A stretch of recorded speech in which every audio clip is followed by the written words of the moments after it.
All right, away we go. It is the Nightcap, brought to you by Galactic Fried Chicken right here on BearcatJournal.com. As always, visit www.galacticfriedchicken.com. Download the app for Android, iPhone, everything Galactic. Get down to Dayton, Kentucky. Tell them to pump it up. Save yourself 15% on those delicious chicken tendies, the fried chicken, the chicken dunkers, the fries, the coleslaw, fried pickles, all the good stuff. And, of course, as always, that delicious Galactic sauce. Or go to the app, and they will bring it right to your front door, pretty much anywhere inside the 275 loop. All right, Aaron. It's been another day in UC recruiting land. There's a lot to unpack here, and our pre-show meeting. This thing could go a couple different ways. We'll find out. I'll put you in the driver's seat because you came up with this, and I'll take us where it takes us because the news of the day: Cincinnati had a transfer decommit that committed. He was from Auburn. He committed to Cincinnati last week. He top 200 kid. Yeah, a former top 200 kid. He hadn't done anything at Auburn really yet. That's not to say he's not a good player. From Florida, right? Yeah, I believe. That's not to say he's not a good player. Just that, when you play at an SEC school, especially school like Auburn, you can get log jammed. He committed to Cincinnati. Then over the weekend, took an unofficial visit or an official visit to Colorado. Flipped his commitment today to Colorado. Fan base up in arms.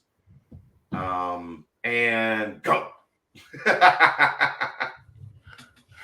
I mean, it's interesting, right? So obviously Colorado's a mess right now, and they're trying to. I don't think there is yes, they're a mess. I don't think they're as much of a mess as people think, because by and large, these are all kids that left that were told to leave. So this is if the public perception from the outside is it's a mess. The perception from inside Colorado is that we are doing what we need to do to purge this roster. They're gutting it to the studs. This was because of the rules. This is important here, Aaron. Because of the rules, and I don't want to get into another Colorado thing, so we'll leave it at this. Because of the rules, you are now allowed to gut it to the studs. As recently as last year, you could only take 25 players between high school and transfers. They didn't previously have scholarships. No, you could only add 25 players to your roster. Now that has been decimated. And Deion Sanders is gutting Colorado to the studs. And it has never been done before. And I think the majority of people think it is going to be a glorious disaster. I think there are also people that believe in Deion that thinks he has some kind of method to his madness, even if it means he only plays with 65, 70 scholarship players this year. I think he's going to play 24, just guys playing both ways. But it's not going to be that. Why is it not going to be that? Because of what we saw today. He's going to be adding guys all the way through the summer. Okay. Well, I mean, that's just he's going to be. I know. Whether it works or not, we don't know. But that's what happened today. I will first say, do you want to know why recruiting staffs are being a lot more quiet about all of this stuff around the country right now? It's all because of stuff. This, like adding transfers. I know a lot of recruiting staffs would like for transfer information, just not, especially in this second spring window. We touched on this briefly on the BVP today. BVP. Let's expand. That's what I said, the BVP. Let's expand. The winter transfer portal window. There is a very definitive, this is when classes start. If we can get these kids into class and get them started, then they are on the Locked roster. They are locked in. This spring transfer window that ended yesterday, I believe the window closed, the 15-day window closed yesterday. That you can enter. Right. Nobody else, unless you're a grad transfer, regular transfers cannot enter the portal in college football until December. That's crazy. Yeah, that's crazy. But the only way that they're locked in is when they start classes. And for most places, classes don't start until like late May, early June when summer classes start.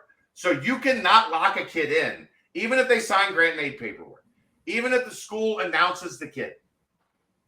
They are not locked in and kind of committed to that spot until they start class. So a lot of places right now don't want it out there, because guess what happens if a place like Cincinnati takes a transfer player? A place like Colorado that is their roster is decimated. Like, ooh, all right. That guy is, that guy's action. Let's go get some action and see if we can get him here for a visit and get him on our roster instead. So right now, this spring window, because there isn't that like, okay, they can enter the transfer portal starting this date, which is what I think it was a week from the end of the conference championship weekend. And then you had basically 2.5 weeks until you could like actually be in a class. 2.5, 3 weeks until you could actually be in a class and like locked into that roster. You're talking a month and a half now that these kids are just kind of like still free agents. Like they signed their free agent deal, but that deal has no like bearing. Like that deal is not guaranteed in any way, shape, or form. And somebody else can come in, make the kid a bigger offer, do whatever to beat you out. So that's the wild part of this second. This is the first year that we're dealing with this. There's a winter window and there's a spring window that comes right after spring ball. And there's no start of classes that are right there that you can butt up to. Like, I don't know the answer other than maybe moving the window to like May. Like, you can enter from May 11th to May 26th. But also don't kid yourself that people still be talking. Sure. But if you do it then you still have that start of classes to when like kids can start taking visits and start like actually cutting down what they're looking at, who they're considering. You see what I'm saying? Like it's crazy, like the way that like the NCAA never had a plan. I'm rambling. Which is no, but that's the entire problem here, right? Is the fact that the NCAA got caught with their pants down because they thought that the judges would go with the NCAA because they are the NCAA, as opposed to ruling with the whoever was the collective was that was together for getting the NIL. So I think there's Oscar a couple things and Bannons and all of that. There's a couple things that have gone through the courts that the NCAA thought that they would win, and they lost spectacularly. They lost everything. Yeah, they lost. Didn't win. Like, look, anything. Politics in this country is fucked up. That's all I'm gonna say. Those were 9-0. Like everybody that voted was like, nah, like we don't agree on anything, and we agree on this. Yeah. It's the only thing they've ever agreed on, basically. Like, it's the most nonpartisan vote you could have ever asked for, right? Like So the NCAA so they're is guessing. Corrupt. They're just throwing crap against the wall. Okay, well, we'll make this 15-day window at the end of spring football. When everybody gets done with the spring and people figure out like where they stand on the depth chart, it's fair to the kids. Okay, well, now they've done it. And now what we're finding out is, okay, that's just like a starting point for everybody like to figure out, okay, these are the kids that are good enough that committed to Power 5 schools that are still on. They're still on the market because they can't start classes for 3 weeks. So we're just now bidding on. We've sifted. These are the kids that are leaving Power 5s and have to drop down. These are the guys that are leaving Group of 5 and moving up. These are the Power 5 kids that are moving up or staying at the same level. And now everybody gets to say, okay, well, here's the Power 5 kids. And we still have 3 weeks to try to outspend like whoever they're committed to or like flip them, whatever. Yeah. It's chaos. But that's what happens when the governing body doesn't. How many? We've talked about this 100 times on this show. They dug their feet in too deep and lost all control of the situation. Rather than saying, "Hey, fine, we'll give you this," and you can't before. Here's what the next part is when the players wise up and actually form themselves as a union, and then the NCAA's really in for a world of hurt. I just don't know how they do it. I don't. Don't. Well, if you do that, then it's going to actually end up being the universities paying the kids, not these NIL collectives and all of that. And that's a whole different conversation for an entirely different schools day. Don't want any part of that. No, of course not. Why would they? They want the boosters to continue footing the bill. Of course. Well, it would just mean the boosters have to put the money through another hand, essentially. But again, of course. Whatever. Here or there. Right. But I don't know. I mean, the NCAA dug their feet in so deep. Instead of grabbing control of the situation, they thought they would win, and because they thought they would win, and they got because they thought they would, they got blown the fuck. They got out. No control. So you could have set tiers, you could have set ceilings, and maybe you would have had another lawsuit down the road. Maybe, sure. When kids at the top tier think they could be making even more money, and maybe you at that point still have boosters kicking them money under the table in a duffel bag or whatever the case may be, but here we are. So I guess that's all to say. This didn't surprise me. I guess I wasn't like it's gonna happen. I wasn't completely shocked or taken aback when we found out that a kid who committed a week ago, who's that highly ranked, ends up going somewhere else, especially to a team that has probably, I would think that Dion's setting up some collectives already or making sure that there's some money coming into Colorado. And when you only have 40 guys on your roster, you got some extra money to kick around. So you're going to be able to outbid a team that has 70 guys on the roster or whatever the case may be currently with Cincinnati's roster. Right. So you have some extra money. I get it. But I also, I guess I saw a little bit of this always happens, and I'm getting more and more torn between which side I stand on this line with people who. This is what happens when you have to talk about it every night, by the way. Right, but people shit talk on the kid on social media, and I don't know that I necessarily disagree with that at this point because they're essentially paid employees. They're not kids anymore, especially this one. He's a 20-year-old. No different than 2 years in college, right? No different than a 20-year-old who's a one and done in the NBA, and you're shit talking on NBA kids. No different than a 20-year-old that creates a massive social media following, and all of a sudden has 2 million followers on TikTok or whatever. So I don't know at this point that I actually care if you want to shit talk. I guess where I stand right now, as of today, May 1st, 2023, and it'll change, I'm sure. I don't want the fan base to shit talk a kid who's literally a kid in high school changing his mind or anything of that nature because Birdsong visiting UCF. Well, right. Perfect example where he goes to visit UCF. He's a 17-year-old kid. 16, 17, whatever the case may be. Whatever. He goes to visit UCF. Let him visit. They should visit. You get visits. Why not?